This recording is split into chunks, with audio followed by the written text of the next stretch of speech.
welcome you all to this presentation. I'm the president of the Barre Historical Society. Again, I see a lot of familiar faces and some new faces. As you know, as a nonprofit, all our efforts are accomplished by fundraising and having different events. We normally, I do have a hat. We usually pass it around. I won't pass it around.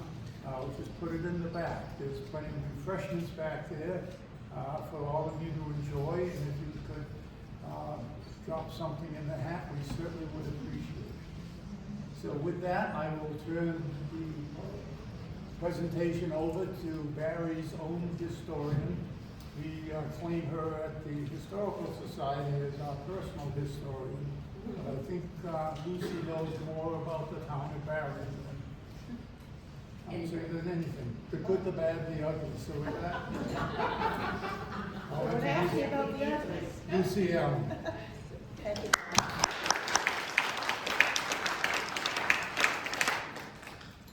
Well,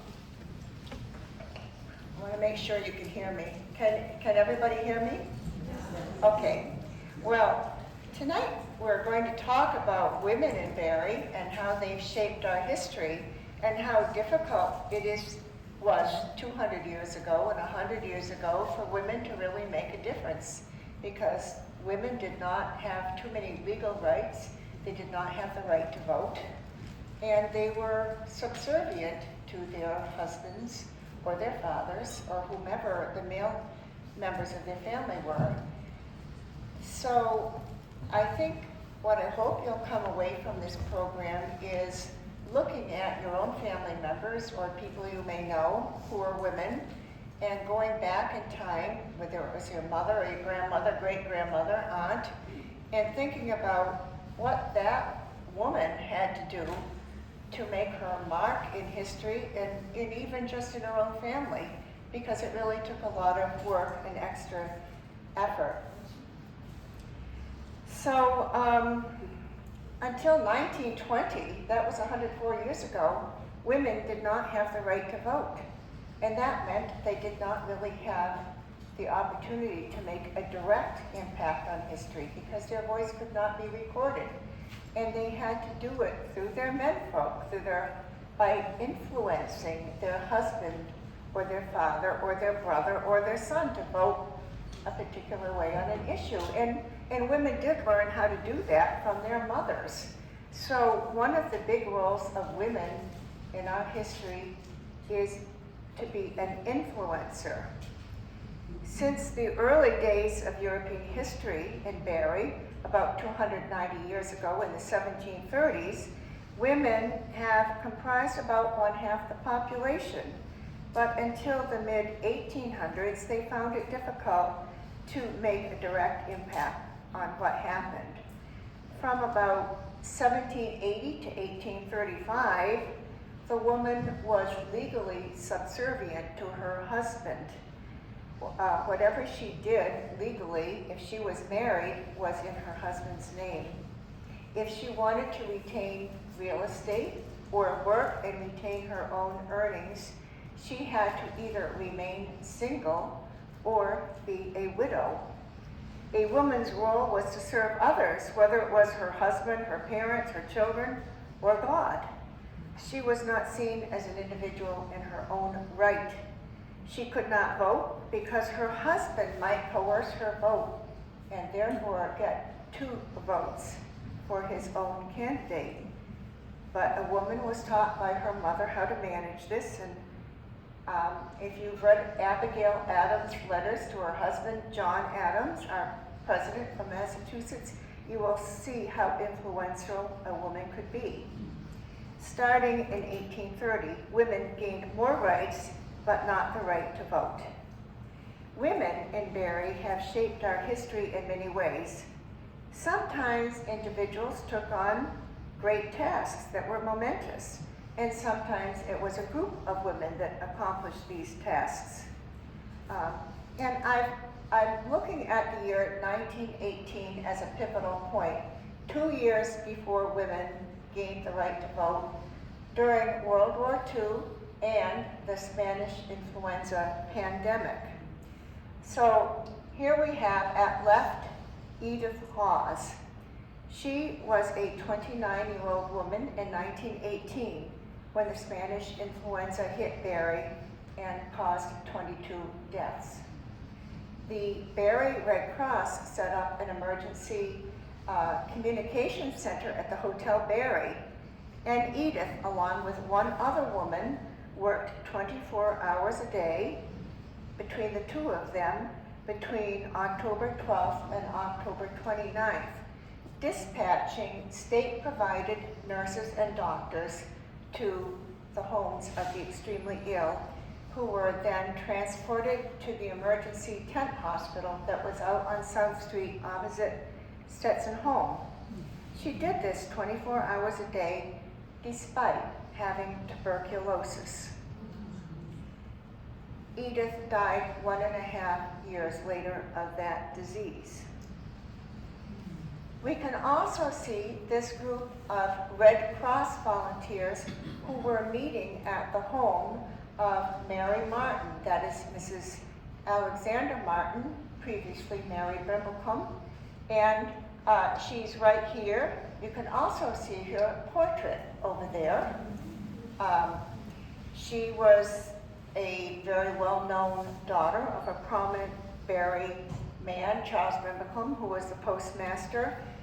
Here they are making bandages for World War I soldiers, but they also went into the homes of the sickest Spanish influenza victims and nursed them at great risk to their own health.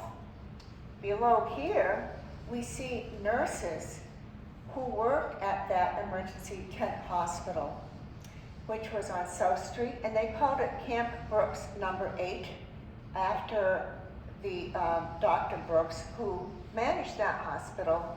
And here the influenza patients stayed in these tents and wooden temporary buildings. Most of them lived, a few died, but the fact is that it was a very effective system. But these nurses got less pay than a 15-year-old girl working at the mills in South Barre or White Valley. And they did this at great risk to their own health. And it was the actions of women in 1918, whether war efforts or the influenza efforts, that had a very direct impact on the constitutional amendment in 1919 that was ratified in 2020 and gave women in America the right to vote. So these are some of the historic roles of women in Barre. We've talked about there were influencers. They couldn't vote themselves, but they could talk their men into voting the way they wanted, if they were lucky. There were oppressed women, the slaves and the minorities, who had even less say than other women. Teachers, almost all women were teachers, either as a mother or as a public school teacher, in which role they had to be single women or widowed. There were advocates. Although women could not vote themselves, they could advocate for causes such as temperance, which is non-drinking, anti-slavery, religious or women's rights values. And they could be artisans making skilled manual work products in their homes. As time progressed into the later 1800s and into the 1900s, they could work outside their home and retain their earnings. They could, in World War I and World War II, replace male workers in civilian jobs. And even after that, they started replacing men in traditional male roles, such as the military. So let's talk about our first influencer that I've identified in Barre, Mrs. Sarah Morrison Caldwell. And she is buried in Caldwell Cemetery with her husband, William. And if there's one thing that's in common with our Barre female pioneers, is they tended to live like 100 years. I don't know why. But Sarah was born in what we now call Northern Ireland in 1682 by estimation, and died in 1777 in Barry, being 95 to 96 years old. And she had a whole slew of children, many of them which produced women who were influencers. And here we have Sarah at the very top of the chart. And I'm going to look at 3 of her great-granddaughters, and even though they could not hold political office, we'll see that they had a lot of influence in what happened in Barry, and especially in our common area. What you see on our common, which is considered one of the most beautiful in New England, was a lot due to the influence of these Caldwell granddaughters or great-granddaughters of Sarah Morrison. So the Caldwells first came to Barry in about 1718, and the way we know that Sarah Morrison Caldwell came from Ireland but was Scottish is from a letter that they brought from their church in Dunbow in Northern Ireland, which is what we now call Northern Ireland, the Scottish Protestant part. And the letter said that these were very peaceable, sober people. They're fine people, let them into your church if they apply for membership. So we know when they came, we know they came in 1718, settled first in Worcester to fight the Indians. They disagreed on the established church in Worcester, and they moved out to the frontier, which was Barry, which is why they ended up here. But what we can see in many of these people, they were very strong physically. They lived forever. Who knows how? They probably never had any medical care, which may be why they lived forever. I don't know. I wish I knew their secret, but we can't really tell the details of how these women lived. So we kind of have to look at them by what did their descendants do. And they did some really great things. So we're going to look at the 3 great-granddaughters here. Whoops. Here we go. And one of them was Sally Caldwell, who married Harding P. Woods, and they had a son, Henry Woods. And we know his name because he gave to the Barry the Woods Memorial Library. So we call that the Woods Memorial Library, but it's half Caldwell. He also gave to the town the Henry Woods High School, which is now our administrative town offices. So that is just as much Caldwell as it was Woods. He also was the mastermind behind the Hotel Barry, and it was designed and built by his son, just as the library was. So once again, that is another Caldwell building. Mary Brimblecombe Martin, who was the woman we looked at over there, this is another portrait of her, was a great-great-great-granddaughter of Sarah Morrison Caldwell, who lived forever.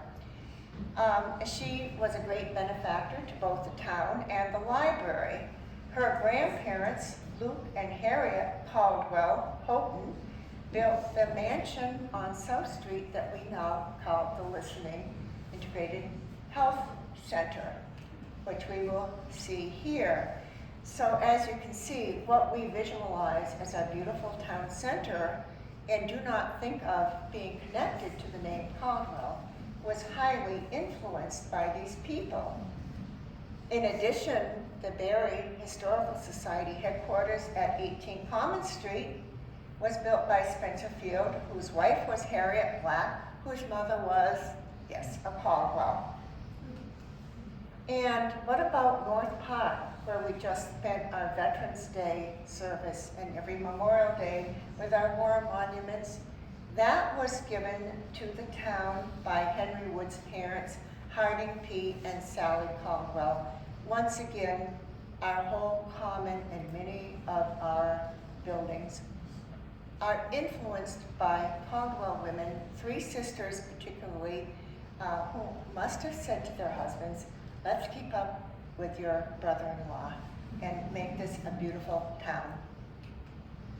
And once again, Barry Congregational Church, very strongly influenced by the Caldwells.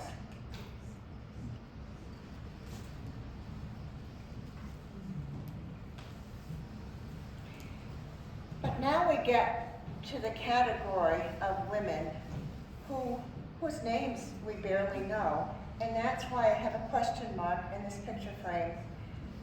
I'm going to use some terms that are really great on my ears and on my conscience: Indian squaw and Negro wench. And I will say, as bad as our African American citizens had it, the Native Americans had it worse. And I found references to Indian squaws and occasionally Indian women in our town records, but never have I found a name associated with that term. So they are a complete question mark to me. But in terms of African American women, we do have some really, really strong women to look at who influenced our decision.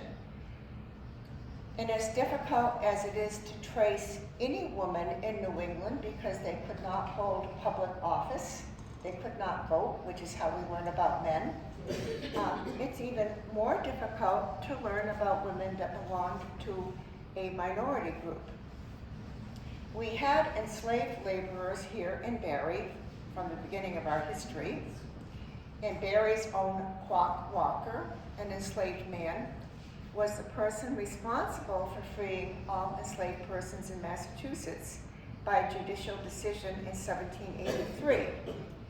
And although slavery here in New England was somewhat different from in the Deep South, it was still obviously not where you would want to be.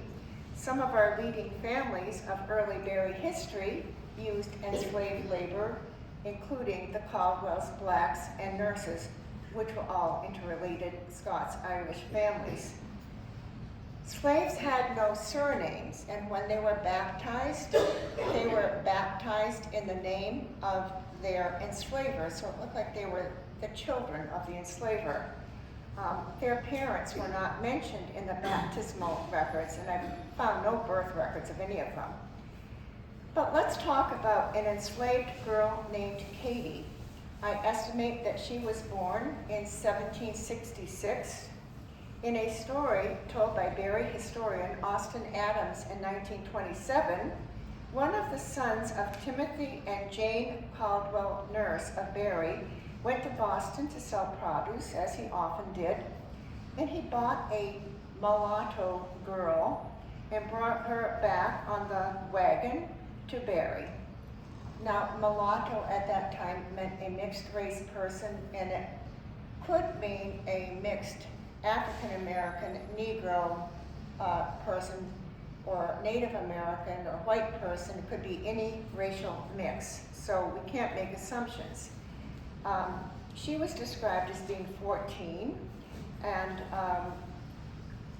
when Timothy Nurse died on July 10th, 1781, about a year after she was purchased, he mentioned her without a name in his will.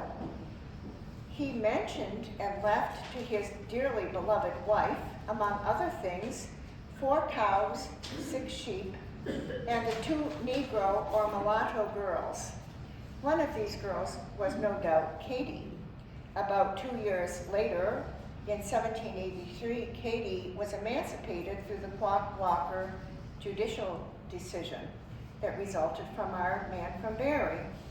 So she kind of wandered around and ended up living up off of, if you go down South Street to where Adams Street branches off, down in the valley near Barry Plains, you see the hill going up there. There was an old road that came down called Coach Road, and she lived up there. She actually lived on land owned by Nathaniel Jennison, who was known as the man that so mistreated Quock Walker. But she married a guy named Nimrod Reed, and they had a son named Isaac. And she lived, a respectable life. She worked for people. And the deaths of Katie and Nimrod Reed were recorded in the books of the First Church of Barry. Nimrod died in 1814, described as a Negro of unknown age. Katie Reed died 190 years ago in 1834. She was described as colored, aged 68 or 70.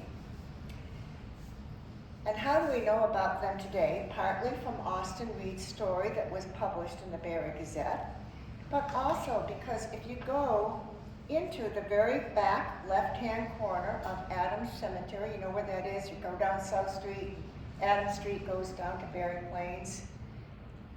Now, people who were of a different race were usually buried at the very back of the cemetery, and that's where they're buried, but they have a marble stone, and it is the one you see here for Nimrod and Katie Reed with their dates, and it was set there by their son Isaac, and their son Isaac has a stone next to them.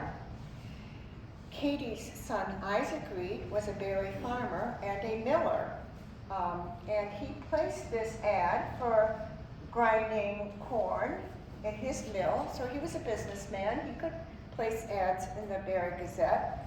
So he was certainly a good step up from an enslaved woman, as his mother had been. He died in 1850 of paralysis, but he did create this marble marker for his parents, which now, more than 190, 200 years later, remind us that there was an enslaved woman that lived in Barry who gained her freedom, lived a reputable life, and was able to get along in our community. And how many of us could actually say we could do the same in her place?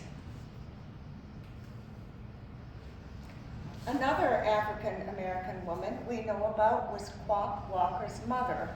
She was first identified as Dinah in the bill of sale that became an item of evidence in Quock Walker's trials between 1780 and 1783 when he sought his freedom. And this says that in 1754, James Caldwell purchased a certain Negro man named Mingo, about 20 years of age, and also one Negro wench named Dinah, about 19 years of age, with her child Quaco, about 9 months old. And Quaco would become Quock Walker, who was instrumental in having all enslaved people in Massachusetts freed in 1783. From this one document, and from one item in the Selectmen's records of 1799, we can estimate some things about her. She died in 1799. And the way we know that is she was cared for by the overseers of the poor, which were also the selectmen. And in 1799, they paid for her doctoring by Asa Walker, her coffin, and her burial. We don't know where she was buried, but we know she died then. And since we can estimate from this that she was born in 1735, she probably lived about 64 years. Now, usually a mother is mentioned in baptismal or birth or death records of the children, but with enslaved people or formerly enslaved people, that is not true. Their parents, their biological parents, were not important. It was their legal parent who was their owner, who was important. So she's not listed in any of them that I have found. But through various other legal records, I can see that she had at least 7 children. She was first enslaved by James Caldwell, then by his widow Isabella, then by her second husband Nathaniel Jennison, and then she was freed in 1783. What a life she must have led. And at some point, her husband, Mingo, ran away. Maybe he came back, maybe he didn't. Wow. But somehow, this woman, Dinah, managed to create very strong family bonds with her children, despite the enslavement and separation after emancipation. So although we know little about Dinah, we can draw some conclusions about her life from her children and her other aunts' descendants. So we know that she had two very brave sons, Quock and Prince. Quock, we know, fought Nathaniel Jennison when he and trapped him and beat him, and Quock assumed some legal battles that resulted in the emancipation of Massachusetts slaves in 1783. But Prince was the youngest child, born in 1774. He was only 9 when emancipation happened. He was sold by Nathaniel Jennison to a man in Connecticut because slavery was still legal for children in Connecticut. Prince bided his time between the ages of 9 and 21 when he figured he should be free, and he escaped back to Barry, walking and swimming across the Connecticut River. He purchased land in Barry and became a respectable farmer, and he had a large family. He lived on top of the hill above Gilbert Road up off the Burnshirt River, and he had to evade capture by fugitive slave hunters who could enact the Fugitive Slave Act of 1793. So these people had challenges we can't even imagine. But let's look at the offspring of Dinah's daughter, Mina, who married Peter Lewis in the 1790s, and they had a large family in Barry. But about 1821, they moved to Cambridge, Massachusetts to get better educational opportunities for their children. Dinah's grandson, Mina's son, Quock Walker Lewis, was named for his famous uncle, Quock Walker. He was a very well-known abolitionist and conductor of the Underground Railroad. A fourth generation descendant was George Washington Lewis Jr., who was the head steward at Harvard University, and all the white students that went there considered him really scary because he was so dignified and had such a sense of self. One of them tried to make small talk and said, "Oh, when did your family move north?" And George Washington Lewis Jr. replied, "Sir, my great-grandfather fought at the Battle of Bennington in the Revolutionary War. As you might know, that is in Vermont." So whether that's true or not, I don't know, but it's a great answer. A sixth-generation descendant of Dinah was the assistant director of the Cambridge Public Library. He went to Colby College and Simmons for his library degree, and in his younger years fought very hard for civil rights in Cambridge. So whatever Dinah did, she instilled this huge spirit and strength in her descendants. Now, teachers, we all remember our first grade teacher, right? Our second grade teacher. Most people can remember their teachers. Now, this is a teacher at Barry Center School in 1884, which I know because this was my great aunt Mary, who was born in 1777. I figure she's 7 years old. But look at the faces. Look at the age range from a 7-year-old to, look at this kid. The face on this kid, would you want to teach this group of kids and some of these other older kids? They look pretty tough. So in the 1800s, Massachusetts had a structure of district schools. A state law passed in 1789 authorized each town to establish boundaries for school districts within the town because they wanted each kid to be able to walk to a school.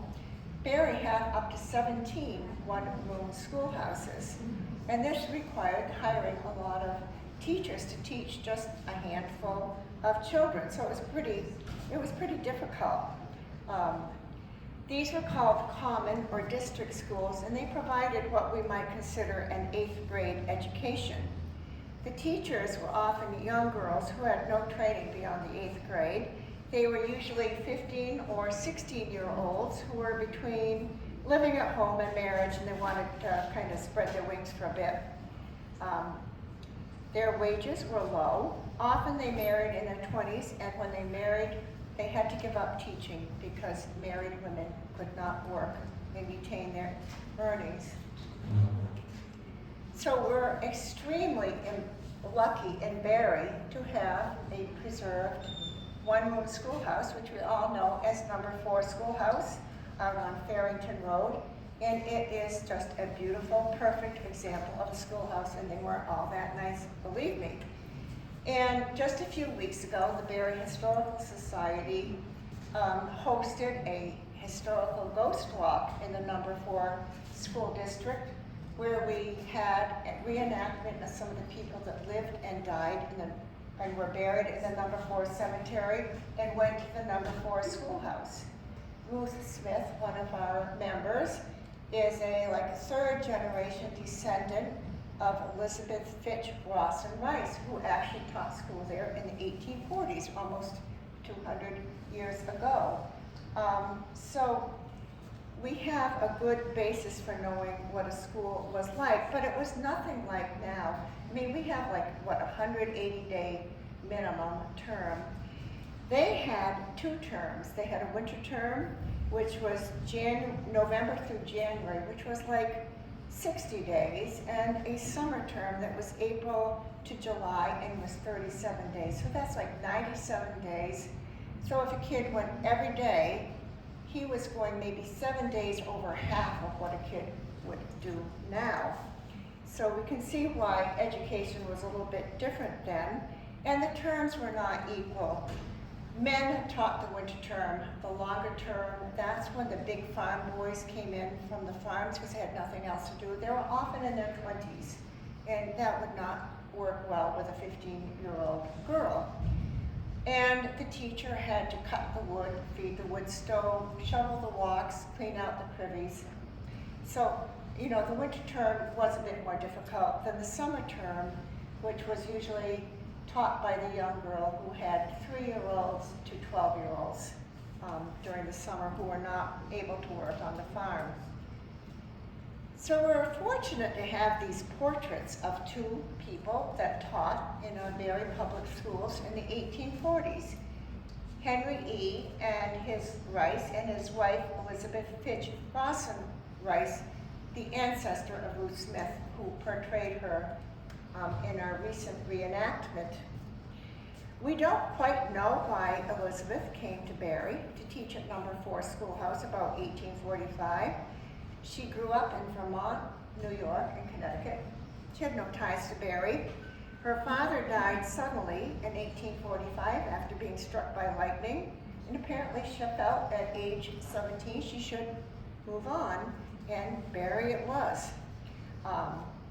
So she probably met her husband, Henry, because he lived basically next door to the schoolhouse. He too had been a teacher, teaching the winter term at Number 6 Schoolhouse, which was where West Street and Washburn Road coincide. Now, to look at the disparity between men and women teachers, Henry, her husband, before they married, earned $18 a month teaching the winter term in 1840 to 41 at Number 6 Schoolhouse. The teacher at the Number 4 Schoolhouse, Caroline Bacon, at that same year earned $6 a month, 1/3 the amount. Well, there may have been differences in what they had to do. He had 25 male students and 13 females. She only had 8 males and 17 females, so a little bit easier to handle. We don't know if Elizabeth carried on the tradition of Caroline Bacon, who preceded her, but she had a private school, which allowed her to earn a lot more money than being a public school teacher. But by marrying in 1848, Elizabeth had to retire from teaching at the age of 20. And this is why I say we're lucky to have number 4 schoolhouse, because this is the number 6 schoolhouse where Henry E. Rice taught. Obviously, after it was out of use, but certainly not the attractive building that we have in number 4 schoolhouse. One of our most unusual district schools in Barre was in South Barre, and it was popularly called the Italian school or the baby school. It was built about 1910 to accommodate the influx of people who came to work in the Barre Wool Combing Company that was built in 1903. So it was on Route 32 South Barre Road, just before the historic Italian section, and there is a historic marker which is unfortunately pretty well covered with trees at the moment. Many small children who went to this school were sent there by their families who did not speak English and wanted them to learn English. Whoops. Wow. And I think we can see by the children in the very front row who would appear to be 3 to 4 years old, why it was called the baby school. Because these children had the great advantage of learning to speak English there.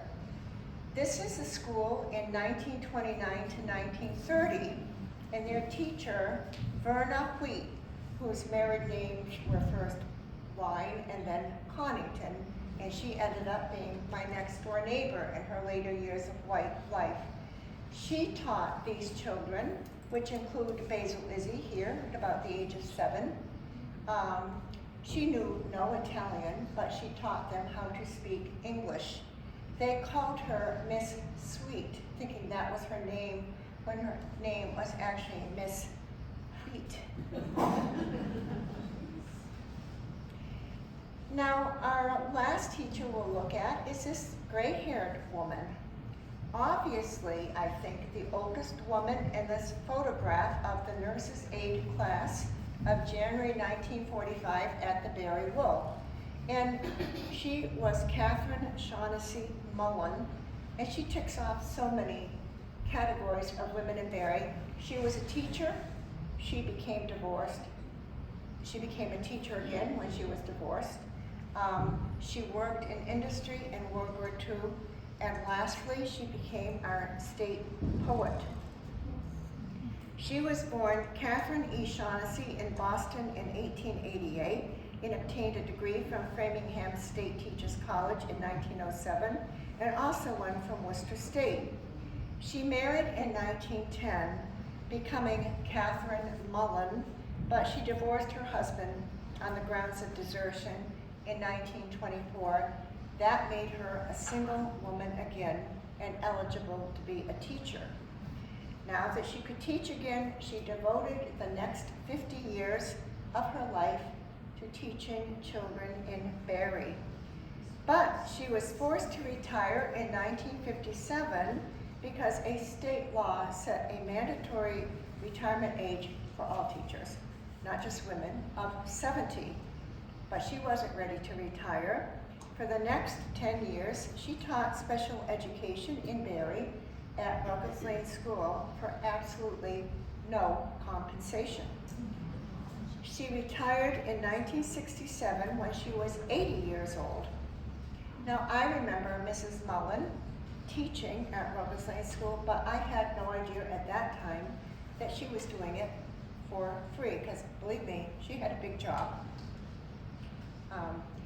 She wrote the state poem called Blue Hills of Massachusetts, and I'm sorry you can't read this. I've not been able to find a copy that reproduced well. It was adopted as the official state poem in 1981. Catherine died in 1990, and carrying on the tradition of long-lived women in Barre, she died at the age of 102 years. Dr. Brown's institution, well, not too many of us remember it, maybe a few do. This was here for something like 99 years, up on Broad Street, Ruggles Lane, and over towards West Street. And if there was one instance when a married woman could continue teaching, it was when her husband owned a private school, and she was the co-administrator and could do whatever she wanted. And Catherine Wood Brown was her husband's helpmate in all aspects of their lives for 41 years of marriage. Barre was home of Dr. Brown's institution, also called Elm Hill School, which was established in 1848 by Dr. Harvey Wilbur. Dr. George and Catherine Brown took it over in 1850, and it remained in their family until it closed in 1946. It was a rambling establishment of impressive buildings in the Broad Street area. When most of the buildings were razed after it closed in 1946, new homes were built, but also our town's major elementary school, Ruggles Lane, keeping education in that part of town. Dr. Brown's institution was the first private school for people with developmental disabilities in this country, and it was the largest such school. In those days, the students were called feeble-minded. The school's mission was to teach every student so he or she could reach full potential. It was an expensive private school, and each student had an individual educational plan, just as they do now if they have special needs. The school was very active in community events, and the children were expected to act well at all of them. They were taught based on the methods of Dr. Seguin from France, and these methods became the basis of the Montessori method. So if you have children that went to a Montessori school, they were taught on the same basis as these kids. So our first advocate is Catherine Wood Brown, Dr. Brown's wife, whose gravestone in Glen Valley Cemetery calls her his helpful wife or some such thing. She was much more than that. She was an acknowledged expert in the field of special education through her life. She was born in Mount Vernon, New Hampshire in 1828 and moved as a young child to Groton, Massachusetts, and obtained an excellent education. She married Dr. George Brown in 1850, and they moved to Barre to take over the school. She was very well known and a respected author and speaker on topics related to special education. She spoke all over the world. But she was also devoted to social issues such as women's rights and abolition. She did not shirk from physical danger. In 1863, she and Dr. Brown set out on an exciting and dangerous journey, first by train and then by riverboat down the Mississippi River. They were returning, at her family's request, a student named Lizzie into Confederate territory, which meant crossing battle lines where they were not allowed to go. This was a very dangerous journey, and Catherine recorded it in a diary which I purchased some years ago, and I've spent those years trying to interpret her handwriting. But what I do know about Catherine is that from that diary, she was interested in absolutely everything. It didn't matter whether it was fashion or politics or scenery, whatever, she had something to say about it. So as they went farther south, they went into an active combat zone, and they had to pass into the Confederate zone in order to return Lizzie to her family. And did they know that Lizzie was the niece of Confederate General James Alcorn, who had requested her return without mentioning he was a Confederate general? So now they had to go to his plantation on the Yazoo Pass, which was a very active combat zone at that time. And they stayed there a couple of days, and it was pretty terrible, very dangerous. And General Alcorn said, well, Lizzie can't stay here, it's much too dangerous. Take her back to Massachusetts, please. Which they did. And I have tried to follow through what happened to poor Lizzie, but I haven't. But let's just say the Browns had had her for 2 years of the Civil War. when money could not pass between the North and the South.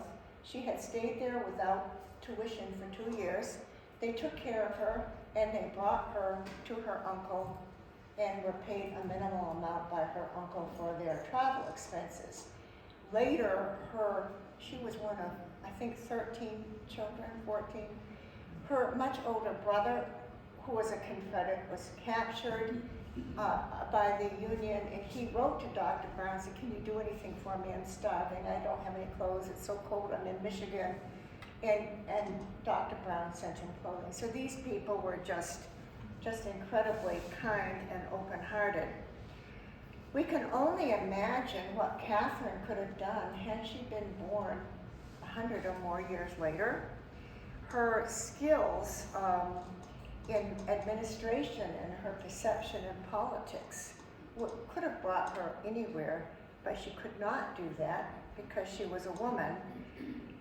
All of her obituaries noted her values of fairness to all and compassionate and excellent administrative skills. So I hope that we can remember this woman who none of us really know anymore, but the Dr. Brown School hired many women, and many women picked up on her wonderful traits on how to teach and treat people. So this definitely had a great impact on our town. Caroline Carey, wow, she was a poet. And like Catherine Wood Brown, she started out as a teacher and an advocate, but she decided never to marry so she could do whatever she wanted. Unlike Catherine Brown, who managed to do what she wanted and be married. So Catherine was born in 1819 in Barry, up in the number 4 school district, up on Christian Hill, Williamsville Road. She went to that school and she taught there starting at the age of 16. But what she became was a poet of abolitionist verse, which was published in The Liberator, which was William Lloyd Garrison's newspaper. And her poems were read all over the country and possibly in the world. And it swayed many people because she wrote about the evils of slavery. So she had a big impact on the country. When the war was over and abolition was a cause already won, she turned her sights to other social problems such as temperance and things like that. Now, she died at the age of 84 in 1904 and is buried in number 4 cemetery. But even when she was a very old lady, she was such a good teacher that her students came to visit her every year on her birthday, even into Worcester. Now let's look at Mary Garland. Who's ever heard of Mary Garland? I bet nobody has. She was an Irish immigrant woman who only lived here a few years, but she was the first person to practice Roman Catholicism in Barry. Now, let's look at this picture. This is South Street coming toward the center of Barry, down Moulton Street where Barry Pizza is now, and then down James Street. This used to be the Naquag Hotel, and that was actually the first St. Joseph Church, which was a brick building, and behind here was Mary Martin's house, which was listening now. And in 1896, there was a raging fire that took out this building and that, and slightly damaged hers, but the center of town was saved because just a year or two before that, Barry had instituted a fire hydrant system, so the fire was much less destructive than it might have been. Mary Garland came to Barry about 1830 as an Irish immigrant, and we're fortunate that her daughter erected a gravestone in Lincoln Cemetery after Mary's death in 1843. Otherwise, I couldn't have figured anything out about her with a name like that. It was very common. It states, Mrs. Mary Garland died April 22, 1843, aged 52, native of Ireland, county of Monaghan, town of Killarney, erected by her daughter, Mary. She was born Mary McMahon, as I found, about 1791, and she married first, and again, she had a couple of children, and I don't know if her husband got to America with her, but she and a couple of children were here by 1830. She rented a house on Hubbardston Road, the second one on the right, currently numbered 50, I think. And she decided in about 1837 to invite a Roman Catholic priest to Barre to say Mass in her home for her fellow Catholics. The visiting priest was named Reverend James Fitton. And if you've heard the name Fitton before, it might be because you've heard of Fitton Field in Worcester, the home of the Holy Cross Crusaders. Well, Father Fitton, who came to Barre in 1837, was quite famous as a pioneering Roman Catholic priest in New England. He came to Worcester in 1834 and apparently branched out to Barre shortly after that. His major accomplishment was purchasing land in Worcester in 1840 and building a boarding school for the higher education of young Catholic men, which would become the College of the Holy Cross. And that was the first priest who said Mass in Barre. For many years, Barre Catholics had to make do with visiting priests with irregular schedules. About 1846, formal worship services were held in the recently built town hall. Then the brick building we looked at in the previous slide became available for rent in 1853, and it was remodeled into the first St. Joseph Church, which was dedicated in 1858 but burnt in 1896. And now, as you know, we have our current St. Joseph Church here. This was Mary's home on Hubbardston Road. And of course, now we have a second church built in South Barre after the Barre Wool came there in 1903. So now, even though Mary Garland is in general an unknown Irish immigrant, we now have two Catholic churches in Barre combined into the St. Francis of Assisi parish. Well, what can I say about Captain Ella Elvira Gibson? She was probably the most peculiar woman to ever live in Barre. Yeah. And there were some peculiar women, believe me. She was considered to be the first female military chaplain in the United States.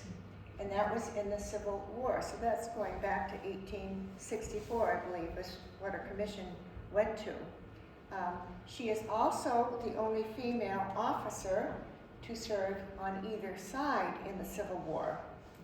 She had to fight to get paid for her services 4 years after the war's conclusion, and her military commission was not acknowledged and initiated until 2002, a century after her death, when Congress retroactively appointed Ella F. Gibson to the grade of captain in the Chaplains Corps of the Army. She was born in Winchendon in 1821, and her family moved to Rindge, New Hampshire when she was 5. At the age of 15, like so many girls, she started teaching at the local schoolhouse, but her health proved to be delicate, so she had to stop. So she became a writer and a lecturer on many topics, any topic you might want: farming, abolition, women's rights, religion.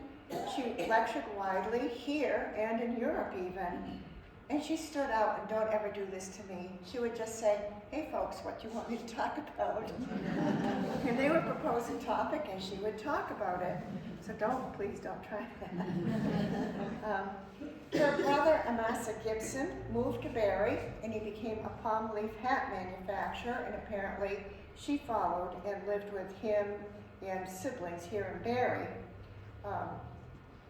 Before the Civil War, I have found news articles that mention that she was right here in Town Hall where we are tonight with Caroline Bacon, the abolitionist poet we looked at, attending abolition meetings. But there's a big irony here, and that is that although she became a chaplain, She was an avowed atheist and spiritualist. And this is why I say her story is very peculiar, as is she. And that was not considered to be really, wrong or anything. So when she was commissioned in 2002, Barry added her name to our Civil War monument on North Park. It says, in honor of Captain Ella Elvira Gibson of Barry, Massachusetts, 1821 to 1901, chaplain, Grand Army of the Republic, 1864 to 1865, first female U.S. Army chaplain and the only female officer to serve on either side during the war between the states. How she became an atheist is that when she became ill as a very young woman, she studied the Bible and said, this is full of inconsistencies. She left her traditional Methodist faith and became a spiritualist. And that meant somebody that did seances and believed in otherworldly things. But she also became a free thinker, which does not, ring any bells to us now, I think. But in the mid-1800s, that meant that she was an atheist, not only an atheist, but a strong critic of Christianity. So it would seem that this philosophy would disqualify her to be a military chaplain, but nobody saw it that way. So Ella was lecturing out in the West, which I guess was Wisconsin, at the time the Civil War broke out. She strongly supported the Union side because she was, as we know, against slavery, and she was very much in support of the Union soldiers. She felt very strongly that they needed to be supported, and she started societies to help them. She wrote a book urging them to remember their civilian responsibilities as husband, father, brother, and all that. She married John Hobart, another spiritualist who was also a Methodist minister, in July 1861, 2 months after the Civil War started. So John became chaplain of the 8th Wisconsin Infantry, and Ella became deeply involved with them. But then she became elected the chaplain of a different unit, the 1st Wisconsin Heavy Artillery, and she actually went into service with them in the South and got malaria there and went through quite a bit. She wanted to be acknowledged for this, understandably, and she actually had the courage to write to Abraham Lincoln, who was president, and say, I'd like to meet with you about it. And she asked him to appoint her chaplain, and he said that was not within his powers, but he gave her a letter of support. In 1869, a joint resolution of Congress resolved that she should receive the full pay of a chaplain for the time during which she performed those services. She and her husband divorced. She came back to live in Barry and resumed the name Gibson. She spent the last 30 or years of her life living quietly here in Barry, lecturing and writing, and she died in 1901. But she continued being peculiar for those days up to the time of her death because she ordered that her body be cremated, which nobody did.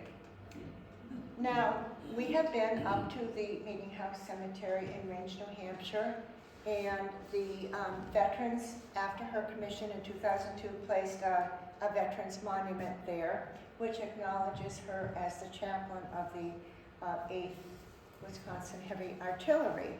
So this was 100 years after her death. A military appropriations bill in 2001 of the 107th Congress, Senate Bill 1438, became public law, and she was posthumously granted the grade of captain in the chaplain corps. So as a result, we put her on our monument, and Ringe has done this for other hometowns. Captain Gibson paved the way for other women to serve in the United States military. A female chaplain was commissioned in the Navy in 1973, Reverend Diana Pullman Bell. Some have argued that Reverend Bell was the first female military chaplain because she was commissioned before Ella Elvira Gibson's commission was enacted in 2002, but this is really just a moot question because hers was made retroactive. Captain Gibson's commission was obviously a point that allowed other women to serve in the military and become chaplains in the chaplain corps, including Reverend Bell. So she was certainly a trailblazer from Barry. Women worked as artisans in their homes, manufacturing goods such as palm leaf and straw hats. And this is a photograph from 1880 showing how women would get stripped palm leaves delivered to their homes, and they would return hats that they made in their homes. They couldn't really go outside of their homes to work, but they could do piecework at home. And this photograph shows a New England home with 2 women and a child, or 2 children. They're braiding palm leaf hats over a form. This woman is stripping palm leaves on a thing that stripped leaves. And this became a craze starting about 1820, so that palm leaves were imported from Cuba. They were cut into strips and women could weave them into hats. They would bring them to a local store like Field's store over across the common and get store credit. And this started them on a way of getting a little bit of economic freedom because they had a credit account there where they could buy what they wanted, basically. But now let's look a few years later.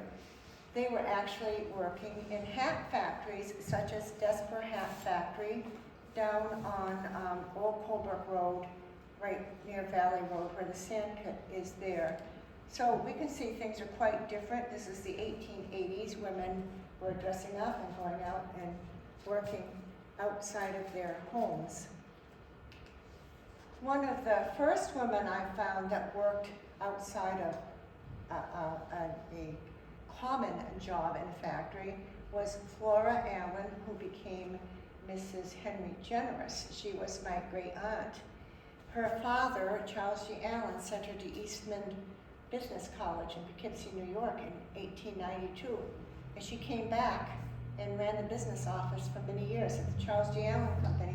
But here she is, a very tiny young woman with a lot of very big men. And she looks so tiny, doesn't she?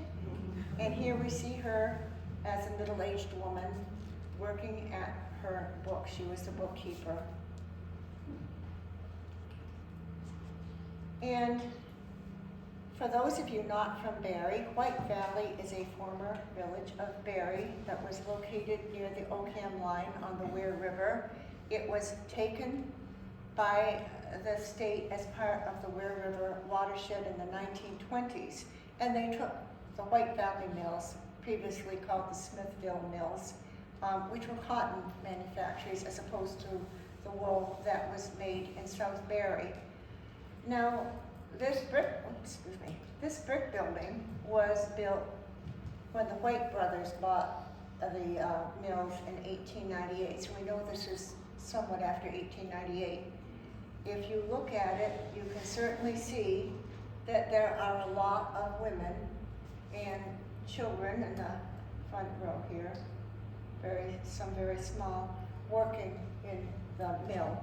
We know from this started in the 1830s, much before South Barry wool. We know that in 1880, they employed children as young as 10 from the United States Census. So although women might have earned the right to work outside the home, they also may have sacrificed having even as much as an 8th grade education. Women and war efforts, World War I. As I mentioned before, World War I is when women really got their act together and within 2 years had the right to vote. This is from the scrapbook of my great aunt Mary Allen, a photograph of women working at the Charles G. Allen Company in World War I. I don't know their names. If you look up here, the Alco Spirit, Alco was the nickname for the Charles G. Allen Company. 1 day's pay for the YMCA. and here they are, working. Barry had a grand experiment in World War I. Have you ever heard of farmerettes? Not too many people have.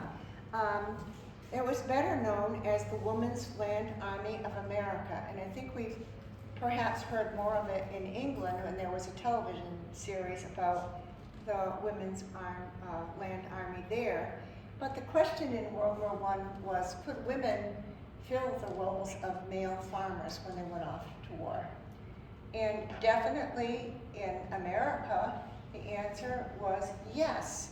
And one of the experimental places was Colonel William Gaston's estate out on Pleasant Street, which many of us know as the Insight Meditation Center. Before that, the home of the Fathers of the Blessed Sacrament. Before that, a few other things than Colonel William Gaston. So it was modeled after the British Women's Land Army. And in America, historians estimate that 15,000 to 20,000 women filled the roles of male farmers during World War I. Now, to understand how this impacted women's suffrage, which was the fight for the women's vote, Harriet Stanton Blatch was appointed the director of the Women's Land Army of America. She was the daughter of the suffrage leader Elizabeth Cady Stanton, whom you may have heard of. And Blatch's appointment and involvement with the organization symbolized its close connection with the people that wanted the right to vote for women. These women believed that by patriotically serving their country through their agricultural work, they would prove that they should be able to vote. In this country, they were called farmerettes. The organization instituted an 8-hour day and demanded that farmers pay women the same wages as male laborers. Women aged 18 and over could do this as long as they could pass the physical. So this is the girls that came to Barry and worked at Colonel Gaston's. We have the diary of Carolyn Brainerd, the fourth from the left. She wasn't from Barry, none of these girls were, but they came here to work in the spring and summer of 1918. So we were fortunate at the Historical Society to have these diaries. Carolyn Brainerd, like most of the farmerettes, was a somewhat privileged college student who could afford the 2-week training session and afford not to work at a munitions plant where she would have gotten more money.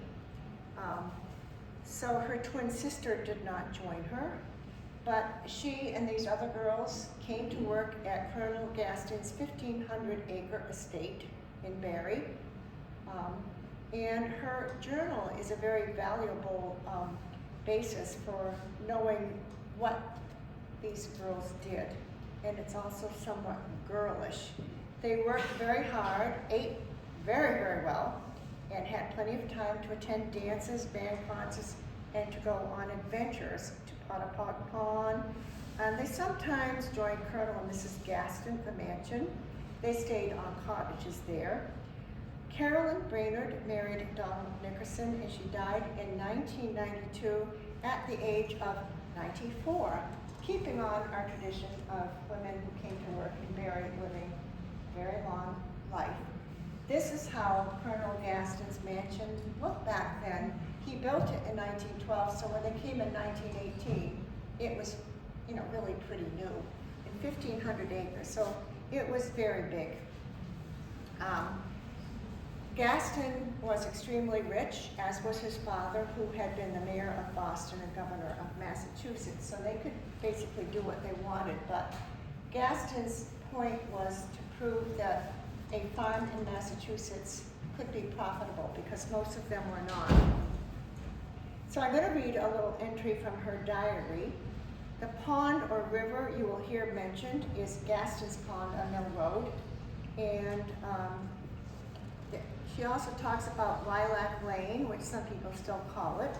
And in addition to doing these other things, the girls plowed with horses, packed wool into bags, harvested crops, and cut the lawns for the Gastons.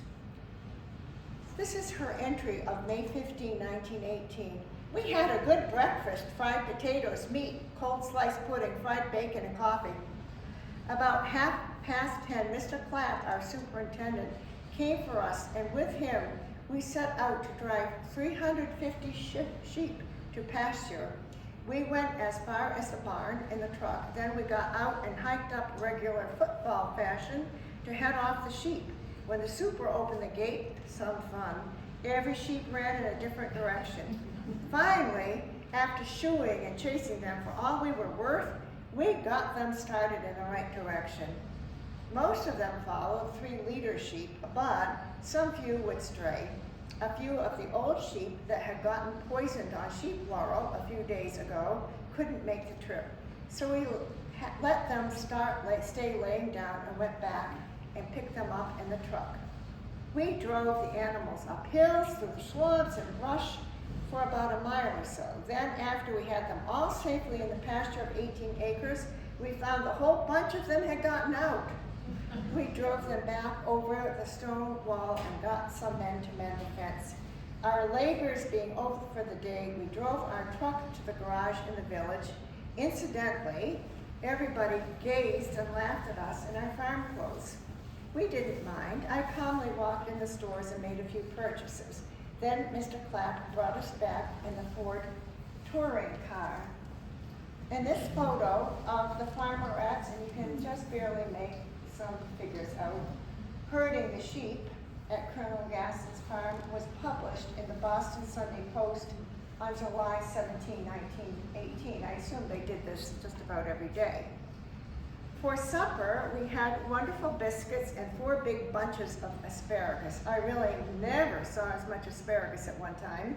We had blueberries and tea for dessert. After supper and dishes were over, we walked down the path lined with purple and white lilacs on either side to the river, which is Gass's Pond. It certainly was a wonderful sight. Fish were jumping everywhere, and some people were drifting lazily in a rowboat, making a very picturesque view. When we got back, we were tired enough to enjoy a good night's sleep. Through the efforts of women like Catherine Wood Brown of several generations previous, and of girls like Carolyn Brainerd and the Farmerettes, Congress passed the 19th Amendment to our U.S. Constitution on June 14, 1919, less than 1 year after this photo was published.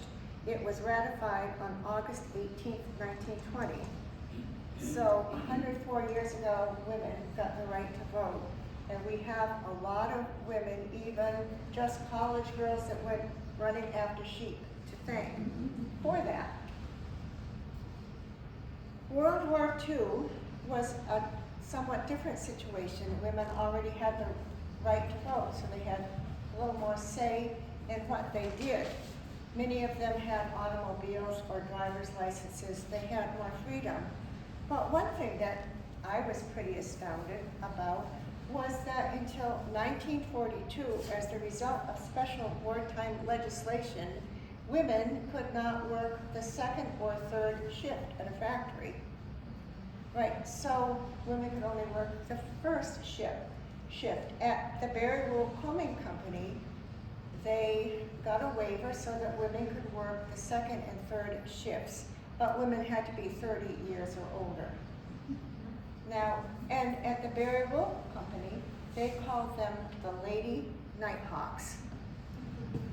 So let's look at some of Berry's own Rosie the Riveters, such as Antonia E. Vaskovich, the first female to run a backwasher machine at the Berry Wool. Mrs. Sarah Boynton, night shift nurse, and that takes on more meaning when you realize that women could not work the night shift until 1942. Gertrude Whiting, the first girl to leave the mill to join the armed forces, March 1943. Mary Capello and Helen Valinsky, demonstrating safety procedures, March 1943. Mary on the spindle ends of doffing, and I have no idea what that means, but it sounds dangerous. And Also, we have Helen doing something that could take off your fingers. Once again, look at the ages of these women are older. They had to be over 30. Anna Krukas, Sophie Masitis, Jenny Winters, and Anna Kinkus in January 1944 were on the third shift combing.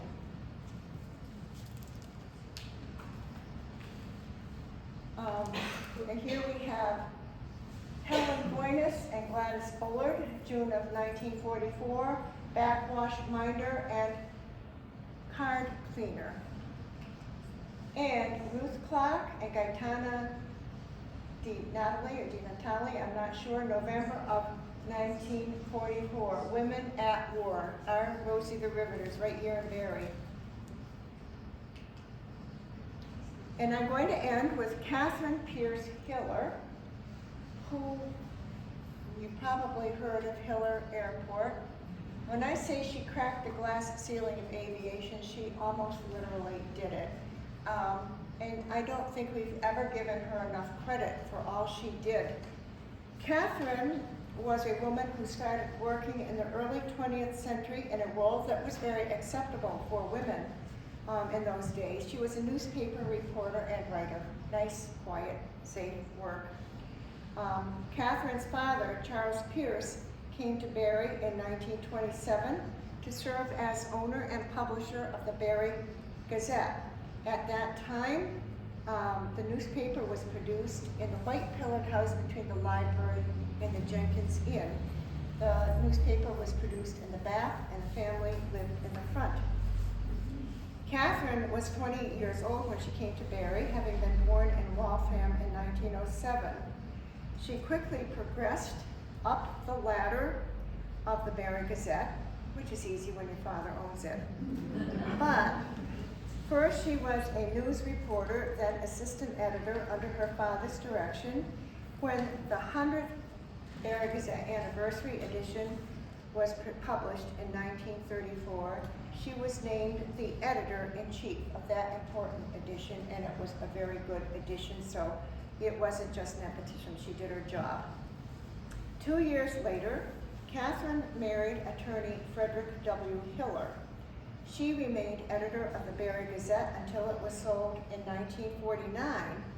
Frederick was an avid aviator, and Catherine soon became one too. Together, Catherine and Frederick Hiller purchased an abandoned railroad right-of-way along New Braintree, Barrie into New Braintree, and built a one-strip airport on the Barrie-New Braintree town line. And many of us, I know, remember that place. I love to go swimming in that swimming pool. This photo, and it's very poor, it's the best one I could find, of Catherine was taken less than 2 weeks before her husband, Frederick, was killed in a plane crash on September 1, 1952. Frederick and another lawyer were flying over upstate New York in a storm when Frederick's plane crashed. Catherine decided to go on alone with the airport. From 1954 to 1977, Catherine Pierce Hiller was the fixed base operator of Hiller Airport, one of the only female airport managers in the country. She was a Federal Aviation Administrator, certified flight instructor, and flyer of so many things, an examiner of other people. I can't even list them all. It's just incredible. She had every rating there was. At one time, she served as governor of the Massachusetts Soaring Society of America and of the New England section of the 99s and All Women's Pilot Association. She was a member of former President Johnson's Women's Advisory Committee on Aviation and subcommittee member on flight training. Catherine was one of the few women in the country to have a glider's license.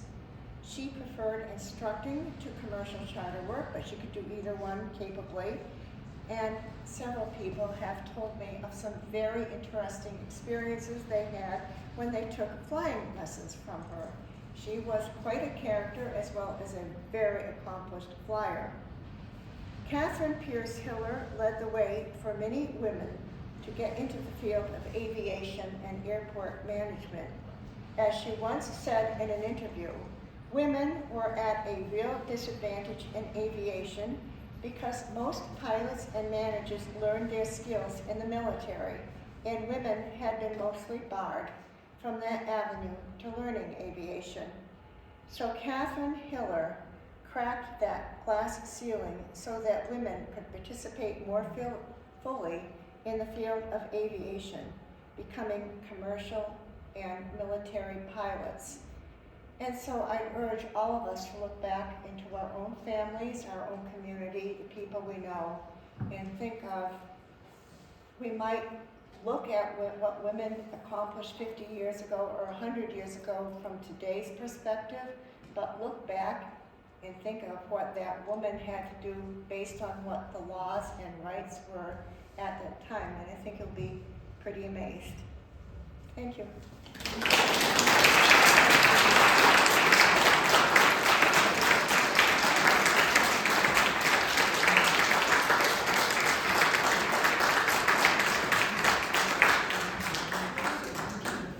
Lucy, Yes. why don't you have that slide up about Catherine Hiller? I have some good stories to tell you about her. Number one, when I was an engineer and I worked at This is Barbara Fines, for those who don't know you. And I worked with another engineer who had been in Vietnam as a pilot. And he said, "Oh, you're from Barrie. You know Mrs. Hiller?" And I said, "Yes." He said, "I went up with her and she taught me some," she was in her 80s at that time. Yeah. She taught me some tricks that I never knew. So there's a good combination.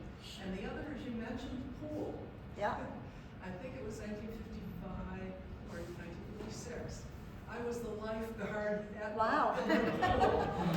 So I have connections with Catherine. Wow. Well, thank you. Thank you I for did sharing. too. I was a Did you? lifeguard. Oh, She was really? my How many boss. else were lifeguards there? How many took its flight instruction from her? I mean, I've heard I recall seeing her around town.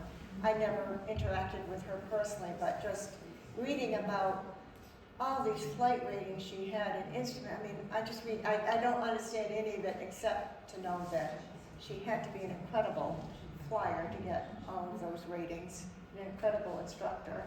And I know that she did some crash landings that were controlled and everybody lived, and that's pretty unusual too. Yeah.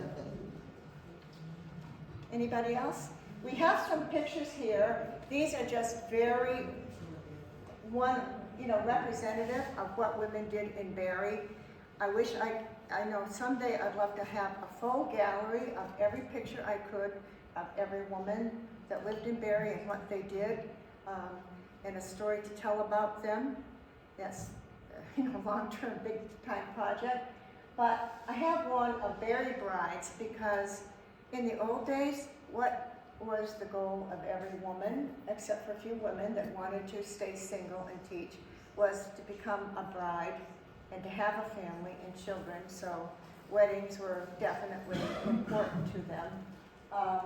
Barrie women and some of their church and social activities, and I didn't even get into the power that women's groups have, like the Friday Club, the Women's Club, the church organizations.